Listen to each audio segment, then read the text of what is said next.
You feel it before you open your eyes. A soreness in the back of your throat, a heaviness in your limbs that makes the thought of standing feel impossible. That slow, creeping realization before you've even looked at the light through the window that today is not going to be a normal day. For the average modern person, getting sick is an inconvenience wrapped in infrastructure, a trip to the pharmacy, a prescription waiting behind a counter, a few days of remote work and soup and something to watch. There are systems for this. There have been systems for this for so long that you don't even notice them until they're not there. But what happened to your ancestors when illness struck 50,000 years ago? There were no hospitals, no antibiotics, no way to test for a fever beyond pressing a hand to a forehead. No one who had ever heard the word pathogen, just a sick person, a fire, and a group of people trying to figure out what to do next. And yet, here you are. Your lineage survived. Every single ancestor you have ever had, in an unbroken chain stretching back hundreds of thousands of years, made it through illness, infection, and injury long enough to keep the line going. That chain did not break. How? Let's start with what your body already knew how to do. When you get sick, your immune system launches a coordinated defense: inflammation, fever, mucus. These are not signs that something is going wrong. They are signs that something is working exactly as it was designed to. Fever, in particular, is a sophisticated biological weapon. By raising your core temperature, your body turns itself into a hostile environment for bacteria and viruses that thrive at 37 degrees Celsius.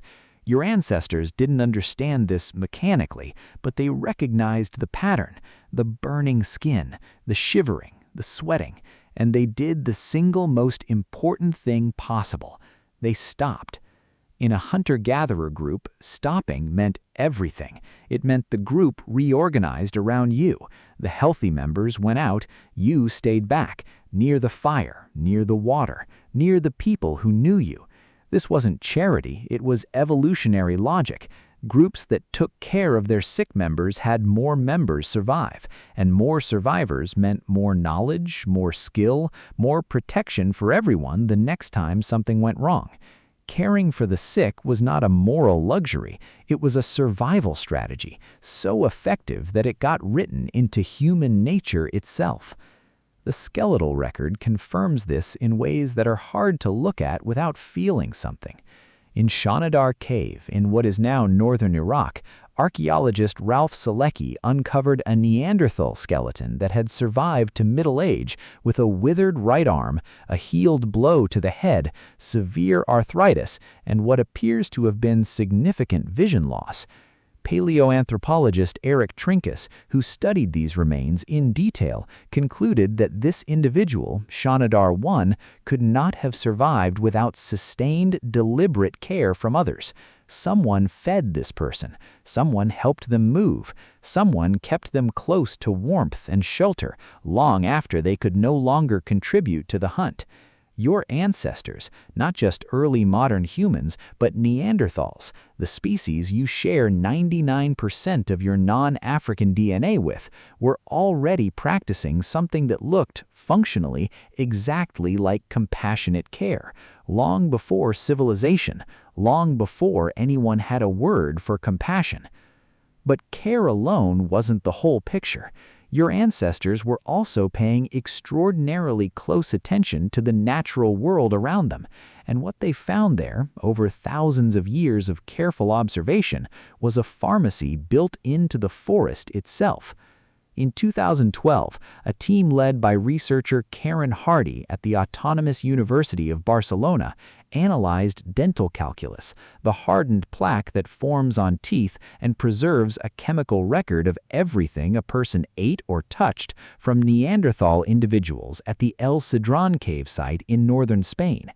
Inside that ancient plaque, they found yarrow, groundsel, and poplar bark. Poplar bark contains a compound called salicin. Salicin is what aspirin is derived from.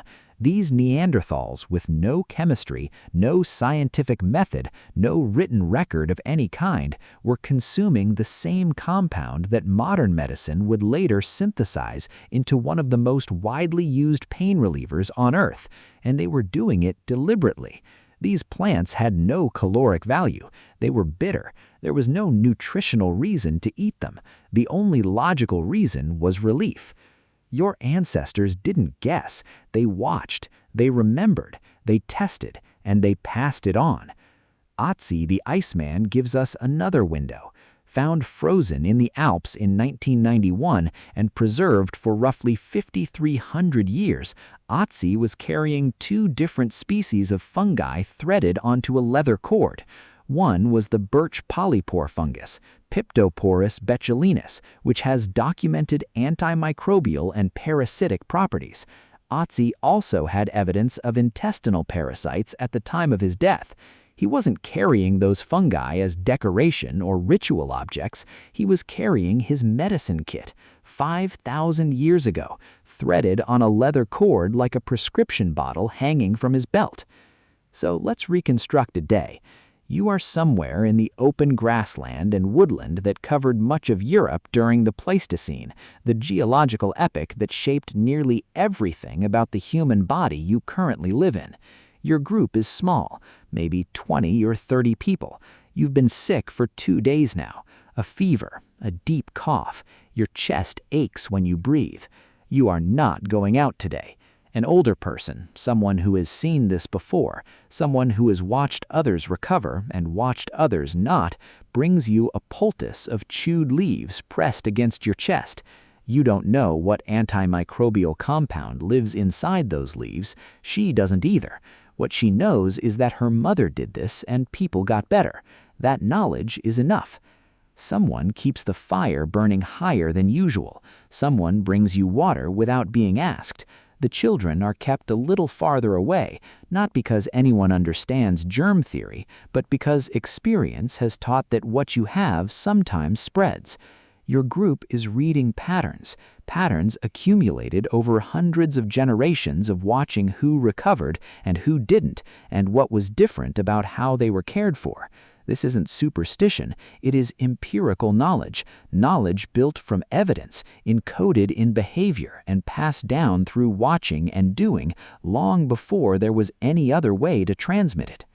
And if the injury was physical rather than viral, the evidence there is just as striking. Skeletal remains from across the Paleolithic, the vast span of human prehistory from roughly 3 million years ago to about 12,000 years ago, show healed fractures in femurs, forearms, and skulls that would have required weeks or months of complete immobility to mend properly. They mended, which means someone stabilized the limb. Someone provided food while the injured person could not move. Someone made the decision to keep a member of the group alive past the point where they could contribute anything at all. The bones themselves are archives of survival, and what they archive again and again is other people. Here is the counterintuitive truth the evidence keeps insisting on. For most of human prehistory, illness was not something you faced alone.